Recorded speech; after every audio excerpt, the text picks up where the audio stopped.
Hello दोस्तों, एक बार फिर से आप सभी का स्वागत है हमारे इस वीडियो में।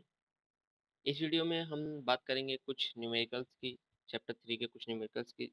इसका थ्योरी पार्ट हमने कर लिया है, उसमें हमने कुछ न्यूमेरिकल्स देखे भी थे एग्जांपल्स, और उसमें मैंने आपको प्रैक्टिस शीट दी थी जिसके भी क्वेश्चंस इसमें हम डिस्कस भी करेंगे और साथ ही साथ कुछ नए कॉन्सेप्ट भी सीखेंगे।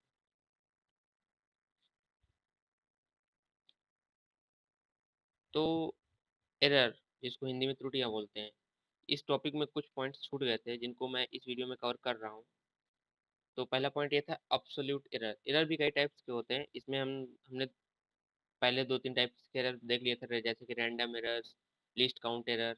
ठीक है, उसमें कुछ एरर हमारी छूट गई थी जिसको हम इसमें कवर कर रहे हैं। तो उसमें से पहला है अब्सोल्यूट एरर। ओके, तो इसकी डिफिनेशन क्या है? The magnitude of the difference between the individual measurement and the true value of the quantity is called the absolute error of the measurement. Okay, simple शब्दों में समझें तो आप इससे देख सकते हैं, डेल्टा ए इक्वल्स टू, ये वाला line, delta A one equals to A one minus A mean. Mean means माध्य, जो हमने एवरेज निकाला था, A I upon N. N और आई की वैल्यू क्या होगी? 1 to n, वो भी समीशन। हमने फॉर्मूला देखा था इसका, A mean equals to summation of A I upon N. Okay, तो इससे हम लोग अंदाजा लगा सकते हैं कि इसकी डिफिनेशन, इसका क्या डिफिनेशन हो सकता है। Basically the magnitude of the difference between, यानी कि मैग्नीट्यूड ऑफ द डिफरेंस, किसके किसके बीच डिफरेंस देखने में? Individual measurement. इंडिविजुअल मेजरमेंट कौन सा है? ये वाला। Okay, and the true value of the quantity. True value इसको बोल सकते हैं। तो इन दोनों के बीच डिफरेंस जो होता है उसे क्या बोलते हैं? Absolute error. Okay, I think ये आपको क्लियर हो गया। नेक्स्ट है relative error and percentage error. तो रिलेटिव एरर क्या है? नाम से स्पष्ट है, रिलेटिव मीन्स रिलेट करना, और रिलेशन जहाँ पे आता है वहाँ पे हम डिवीजन की बात करते हैं। तो relative error is the ratio of mean absolute error delta A mean, जिसको डिनोट करते हैं to the mean value of A mean, यानी कि A of the quantity measure. तो फार्मूला क्या हुआ हमारा? Delta A mean upon A, very simple formula. और इसका परसेंटेज एरर क्या होगा? बस सिंपली इसको 100 से मल्टीप्लाई कर दीजिए, और इसका डिनोशन क्या होता है? Delta A, del sine into ए। ये हो गया इसका परसेंटेज एरर। आई होप ये भी आपको क्लियर हो गया। नेक्स्ट टॉपिक की तरफ चलते हैं इसी में। तो इसमें हम एक क्वेश्चन को सॉल्व कर लेते हैं पहले। क्वेश्चन क्या है? We measure the period of oscillation of simple pendulum, यानी कि हम एक सिंपल पेंडुलम के ऑसिलेशन, दोलनों की आवर्तकाल को मेजर कर रहे हैं। In successive measurements the readings turn to out to be 2.63, 2.56, 2.42, 2.71 and 2.80। Okay, ये हमारी रीडिंग्स है। Calculate the absolute error. Absolute error क्या था? Individual error minus A mean, average जो वैल्यू आएगी मेजरमेंट। तो calculate the absolute error and relative error और percentage error. तो एब्सोल्यूट एरर पहले निकाल लेते हैं। तो उसके लिए क्या होगा? डेल्टा ए वन क्या होगा? पहले उसके लिए ए मीन हमको चाहिए, ए मीन निकाल लेते हैं। चलिए, ए मीन क्या होगा? 2.63 प्लस 2.56 प्लस 2.42 प्लस 2.7 प्लस 2.80। चूँकि सभी में राइट साइड में देखिए यहाँ पे सेम सार्थक अंक है, तो इसको हम डायरेक्टली जोड़ सकते हैं। तो जोड़ेंगे, कितना आएगा? आप लोग कॉपी पे जोड़ सकते हैं। तो 2.56 प्लस 2.42 प्लस 2.63, फर्स्ट वाला छूट गया था, प्लस 2.71 प्लस 2.80। तो हो गया 13.12। आप इसको मैच कर लीजिए एक बार। 2.56, 2.56, 2.42, 2.42, 2.63, ये पहला वाला छूट गया था, मैंने बोला था 2.71, 2.71, 2.8, 2.80। तो यहाँ पे इसको दिखाएगा नहीं। तो ये हमारी मेजरमेंट आई 13.12। कितना आया? 13.12। ये हो गया ए टोटल अपॉन नंबर कितने? 5। इसको डिवाइड करेंगे किससे? 5 से। तो डिवाइड करने, 5 से डिवाइड करने पर कितना आएगा? 2.624। कितना आएगा? 2.624। क्लियर। तो 2.624 जो आया है, अब हमारा जो क्वेश्चन था उसमें देखिए कितने होने चाहिए डिजिट्स दशमलव के राइट साइड में, एक, दो, सॉरी दो होने चाहिए। तो हमारा जो वैल्यू होगा वो कितना होगा, वो होगा 2.62। कोई इंक्रीमेंट नहीं हुआ यहाँ पे, क्यों? क्योंकि ये लेस देन 5 है। पहले वीडियो हमने देखा है, अगर ना देखा हो आपने तो जाके जरूर देखिए इसके पहले का वीडियो। तो ये हो गया ए मीन। अब हमको निकालना है एब्सोल्यूट एरर, तो ए वन क्या होगा, ए one minus del A mean, A one minus A mean, तो 2.63 माइनस 2.62 कितना आएगा, 0.01। ऐसे ए टू निकालेंगे 2.56 में से, 2.62 घटाएंगे कितना आएगा, माइनस का 0.06। इसमें से इसको घटाएंगे तो कितना आएगा, 0.2 माइनस का, इसमें से इसको घटाएंगे कितना आएगा, 0.09। कितना आएगा, 0.09। इसको घटाएंगे कितना आएगा, इसमें से इसको घटाएंगे कितना आएगा, 0.18। कितना आएगा, 0.18। चलिए, ये हो गई एब्सोल्यूट एरर कंफर्म। उसके बाद रिलेटिव एरर, उसके लिए हमने क्या देखा था, रिलेटिव एरर के लिए हमने क्या फॉर्मूला देखा था, delta delta A mean upon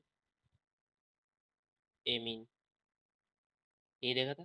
तो डेल्टा ए मीन कैसे निकालते थे, उसके लिए हमें क्या करना था, सबको जोड़ना होता था। यहाँ से जो एब्सोल्यूट एरर्स आई हैं, A delta A one, delta A two, delta A three, delta A four, उन सबको जोड़कर फिर क्या करते थे, एन से डिवाइड कर देते थे, यानी delta A I by N. Okay, तो इसको कर लेते हैं, सिंपल है, हमने निकाल लिए है उसको। चलो हम देख लेते हैं, सोल्यूशन मैंने लिख रखा है, फॉर्मूला ये होने वाला है। देखिए यहाँ पे आ गया आपका टू, ये वाला वैल्यू क्या बोलते हैं एब्सोल्यूट एरर्स के लिए, एवरेज वैल्यू हो गई है। उसके बाद हमने पॉइंट पुट किया, देखिए अब 0.01, 0.06, माइनस का 0.2, माइनस का पॉइंट प्लस का 0.09, प्लस का 0.18। ये हो गए हमारे एब्सोल्यूट एरर्स। उसके बाद हमने क्या निकालना था, arithmetic mean of absolute error. इसको निकालने के लिए सिंपल है, सबको जोड़ दीजिए उनका पॉजिटिव वैल्यू लेकर। Absolute means mod, absolute means mod, उनका मॉड लिया जाएगा। तो मॉड लेने पे क्या होगा, देखिए सब पॉजिटिव के जोड़ दिया, अपॉन में नंबर ऑफ टोटल टाइम्स, तो डिवाइड बाई 5 इक्वल टू होगा 0.11। हमारी वैल्यू क्या आई थी, 2.6262। और यहाँ पे जो हमारा एरर आया है एब्सोल्यूट एरर, वो कितना है, 0.11। तो इसको हम इस प्रकार से लिख सकते हैं। बट यहाँ पे अगर हम देखें तो हमारा जो वन प्लेस पे यानी कि 10th प्लेस है, 1/10, ये 1/10 प्लेस है, ये ऑलरेडी एक इनसिग्निफिकेंट डिजिट, असार्थक। तो ये आपके एरर है, और चूंकि यहाँ पे देखिए एरर 1/10 प्लेस पे ही है, तो इसके थ्रू हम ये कह सकते हैं कि जो हमारा 1/10 प्लेस पे जो डिजिट आएगा वो कम सार्थक होगा, लेस सिग्निफिकेंट। तो हम इस, जब यही हमारा लेस सिग्निफिकेंट है तो हम 100 वाले पे जाएंगे ही। इसका मतलब जो हमारा रिजल्ट आएगा वो 1/10 प्लेस तक ही ज़्यादा एक्यूरेट होगा, क्योंकि 100 प्लेस पे जो डिजिट होगा वो एक्यूरेसी उसकी कम होगी। यहाँ पे तो ठीक है, बट यहाँ पे जो हमने एरर निकाला हुआ है वो 1/10 प्लेस पे ही इतना ज़्यादा एक्यूरेट नहीं है, इसलिए हम 100 पे जाएंगे नहीं। तो हम इसको जब सॉल्व करेंगे तो 2.62 में 6 हो जाएगा, क्योंकि 2 इज लेस देन 5, और ये हो जाएगा प्लस माइनस 0.1। अब इसको इसको समझते हैं, इसको मैक्सिमम कितना जाएगा, 2.7, मिनिमम 2.5, यानी कि ये वैल्यू 2.5 से 2.7 के बीच वेरी करेगी, और इसकी इसी के बीच में हमारा 2.6 कहीं ना कहीं आ जाएगा। ठीक है, तो ये हो गया आपका रिलेटिव एरर। अब परसेंटेज एरर, वेरी सिंपल, जो आया है उसको मल्टीप्लाई बाई 100। क्या करना है, मल्टीप्लाइड बाई 100। कैसे, पॉइंट, देखो यहाँ पे 0.1, ये हो गया हमारा एब्सोल्यूट एरर। फॉर्मूला क्या था हमारा, delta A mean upon delta A upon 2.6 into 100। Very simple, ये हो जाएगा। तो लगभग कितना आएगा, 4%। लगभग क्या है, कंफर्म 4% ही आएगा। ओके, तो ये हो गई परसेंटेज। चलिए अब एक क्वेश्चन सॉल्व कर लेते हैं, इसी चैप्टर के बेसिस पे एक question. 5.74 gram of substance occupies 1.2 centimeter cube, express its density by keeping the significant figures in view। तो ये हो जाएगा आपसे, मास कितना है 5.74 ग्राम और वॉल्यूम 1.2 सेंटीमीटर क्यूब। हमें क्या निकालना है, डेंसिटी। डेंसिटी का formula rho equals to M by V. तो सिंपल है, निकाल सकते हैं, लेकिन हाँ निकालिए, पहले इसको निकाल लेते हैं। 5.74 अपॉन 1.2, तो 5.74 अपॉन 1.2, 12 5 जा 60, तो ये 57 से अधिक हो गया। तो क्या करें, 12 4 जा 48, कितना रिमाइंडर बचेगा 9, तो 12 8 जा 96, तो ये भी ज़्यादा हो गया। 12 7 जा 84, यहाँ था 94, यहाँ पे था 84, डिवाइड करेंगे 10 हो गया रिमाइंडर। एक बार और जाएगा, कितना होगा जीरो। जी जीरो नहीं, यहाँ पे जीरो लग जाएगा, तो कितना होगा 8 बार। लेकिन जो हमारा रिजल्ट होगा वो कितनी कैसा आएगा, जितने न्यूनतम सिग्निफिकेंट डिजिट्स हैं उतने ही न्यूनतम डिजिट्स होने चाहिए हमारे रिजल्ट में। तो यहाँ पे कितना हो जाएगा 4.8, क्यों, क्योंकि ये ग्रेटर देन 5 है, इसलिए एक का इंक्रीमेंट हो जाएगा। Okay, next question. 1 metre and 100 centimetre, which is more accurate या विच इज मोर सिग्निफिकेंट। तो इसको कैसे कहेंगे, ये वाला ज़्यादा सिग्निफिकेंट होगा या ज़्यादा एक्यूरेट होगा, क्यों, क्योंकि यहाँ पे जो हमने लेंथ मेजर की है वो मीटर स्केल से की है। ओके, और यहाँ पे जो लेंथ मेजर की वो सेंटीमीटर स्केल है, जो हमारी नॉर्मल स्केल होती है उससे मेजर की मान लो। तो जो एक्यूरेसी किस में ज़्यादा होगी, इसी में ज़्यादा होगी। इसमें अच्छा, अगर हम 1.1 लिखते हैं, हो सकता है इसे 1.1 भी माप सकते थे, इसको हमने लिखा 1 मीटर। तो यहाँ पे ये जो डिजिट है ये बहुत ज़्यादा इनसिग्निफिकेंट है, बट यहाँ पे अगर हम 100.1 लिखें सेंटीमीटर, ये इसकी तुलना में बहुत ही कम इनसिग्निफिकेंट है। तो हम इसकी बेस पे कह सकते हैं कि 100 सेंटीमीटर 1 मीटर से ज़्यादा सिग्निफिकेंट है या ज़्यादा एक्यूरेट है। Okay, next question.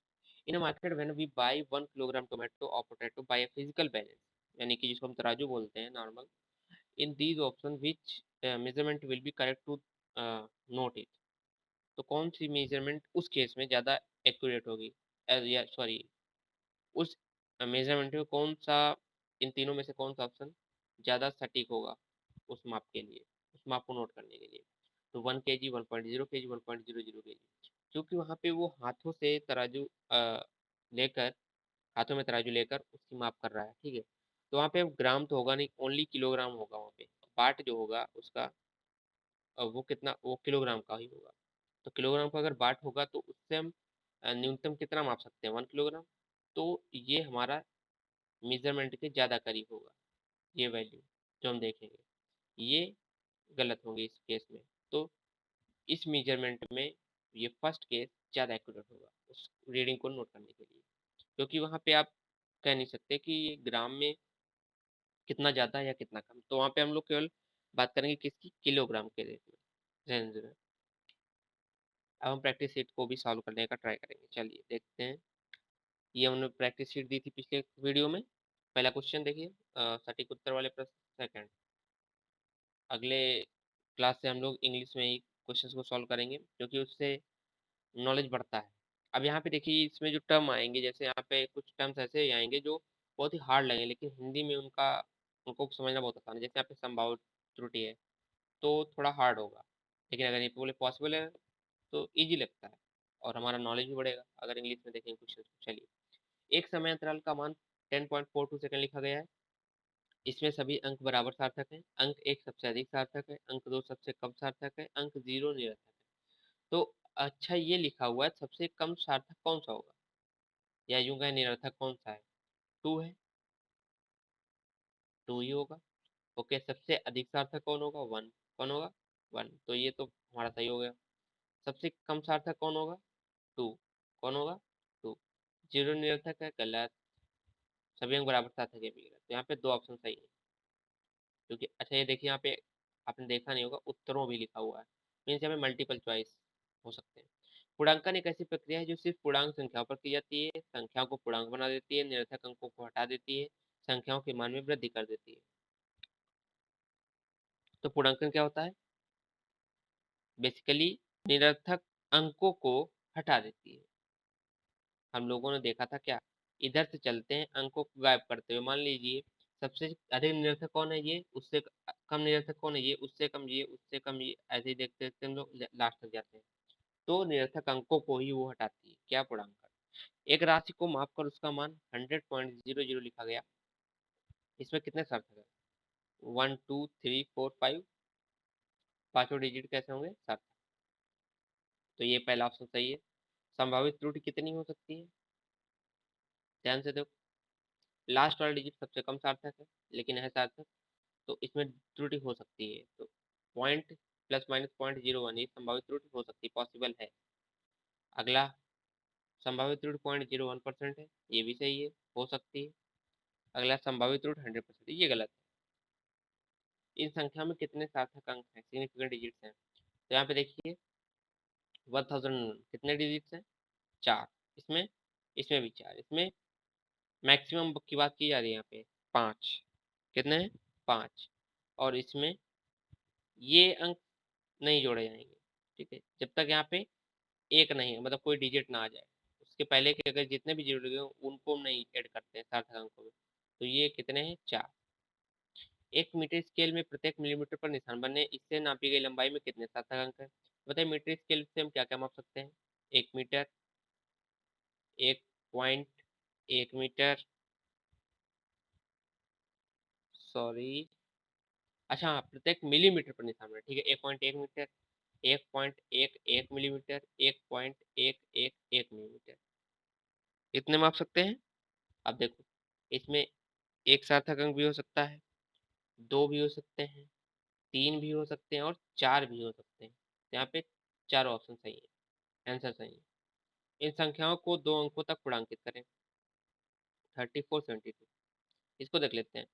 34 72 दो अंकों तक करना है, दो अंक ये हो गए। तो इस अंक, ये अंक देखिए 5 से बड़ा है, ग्रेटर देन 5, तो ये इसमें एक इंक्रीमेंट हो जाएगा, यानी कितना हो गया? 35,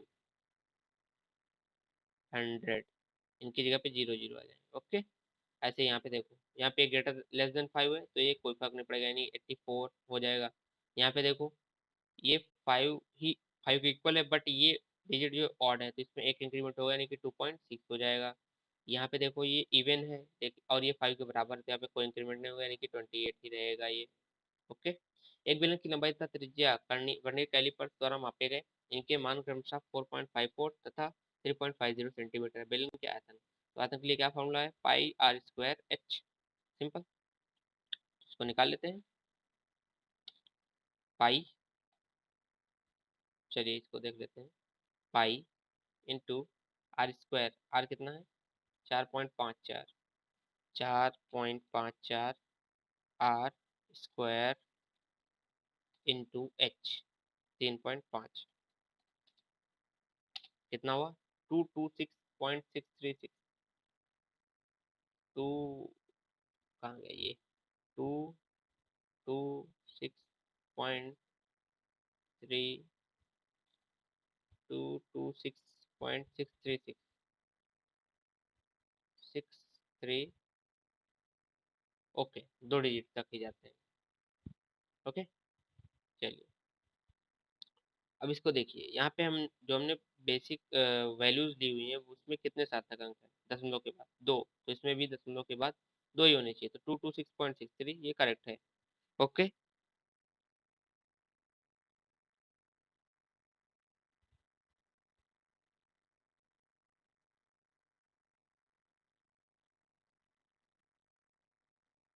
या हमने कुछ गलती की है? पाई 4.54, आर स्क्वायर 3.50, एच 2, सॉरी, यहाँ पे देखिए मेरा थोड़ा सा मिस्टेक हो गया। यहाँ पे लंबाई पहले है एंड त्रिज्या बाद में, तो हमने उल्टा कर दिया। बाकी आप इसको सेम तरीके से वैसे भी कर सकते हैं। ओके, तो क्वेश्चन समझ में आ गया। मेथड, मेरा मेन मोटिव मेथड को समझाना है। ठीक है, चलिए नेक्स्ट देखते हैं। नेक्स्ट है, सॉरी, नेक्स्ट क्या है, एक शीशे के प्लेट की मोटाई 3 स्थानों पर मापी गई, ये मान इतने, फर्स्ट सेकंड थर्ड मापे गए, प्लेट की औसत मोटाई, सिंपल, तीनों को जोड़ दीजिए, बाई 3 कर दीजिए। तो जोड़ेंगे कितना आएगा, सिंपल, 2 एंड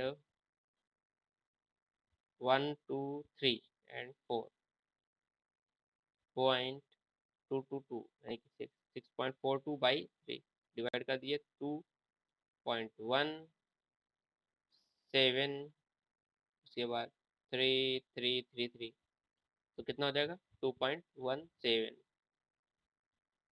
ओके, एक सरल दोलक के धागे की लंबाई मीटर स्केल से 90, वर्नियर कैलिपर्स द्वारा लोलक की त्रिज्या तथा हुक की लंबाई नापकर जोड़ी गई, तो योगफल 2.13।